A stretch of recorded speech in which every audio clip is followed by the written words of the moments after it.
Hazırda ilkin olaraq Bakı şəhəri üzrə təxminən 350-yə yaxın təhsil müəssisəsində rəqəmsal məktəb platforması tətbiq edilir. Təhsil zamanı Milli Aza istinadən xəbər verir ki, bunu məktəbəqədər və ümumi təhsil üzrə Dövlət Agentliyinin keyfiyyətə nəzarət və monitorinq sektorunun müdiri Fidan Nəzəpova deyib. O bildirib ki, layihəyə pilot rejimində Bakı şəhərində başlanılsa da, sentyabr ayından region məktəblərində də tətbiq edilməsi hədəflənib.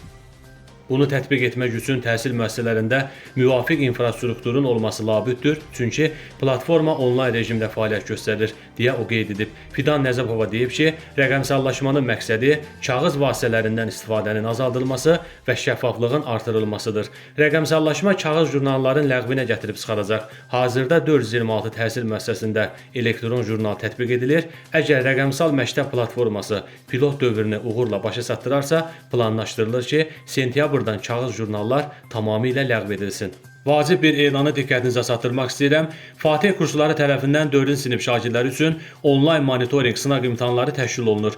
Çox mükəmməl sistemləşdirilmiş saytdır. Xüsusi olaraq qeyd edim ki, ən az 10 şagirdi sınaqda iştirak edən müəllimlərə şagirdləri iştirak edən 5 onlayn sınaqdan əlavə 5 sual kitabçası, cavab kağızı və düzgün cavab etalonları təqdim olunur ki, çap etdirib məktəblərdə şagirdləri üçün istifadə edə bilərlər. Bunun üçün hər bir şagird cəmi bir dəfə 5 manat ödəniş edir. Təklif yalnız 10 şagirdi iştirak edən müəllimlər üçün keçərlidir. Tələsin, kampaniyanın müddəti bitmək üzrədir. Sertifikasiya imtahanından keçməyən tibb mütəxəssisləri təkrar sertifikasiya imtahanından keçənə qədər 6 ay müddətində iş yeri və aylıq tarif vəzifə maaşı saxlanılacaq. Təhsil zamanı Axaraza istinadən xəbər verir ki, bununla bağlı əmək məcəlləsinə dəyişiklik edilməsi təklif edilib. Dəyişikliyə əsasən sertifikasiya imtahanından keçməyən işçi təkrar sertifikasiya imtahanından keçənə qədər 6 ay müddətində iş yeri və aylıq vəzifə maaşı saxlanılmaqla müvafiq təhsil müəssisələrində peşə hazırlığı keçərək təkrar sertifikasiya imtahanı üçün müraciət edə bilər. Belə ki, davamlı peşəkar inkişafın illik və 5 illik minimum kreditlərini toplamayan şəxslər praktik tibb və ya əczaçılıq fəaliyyəti ilə məşğul olmaq üçün sertifikasiya imtahanından keçməlidir.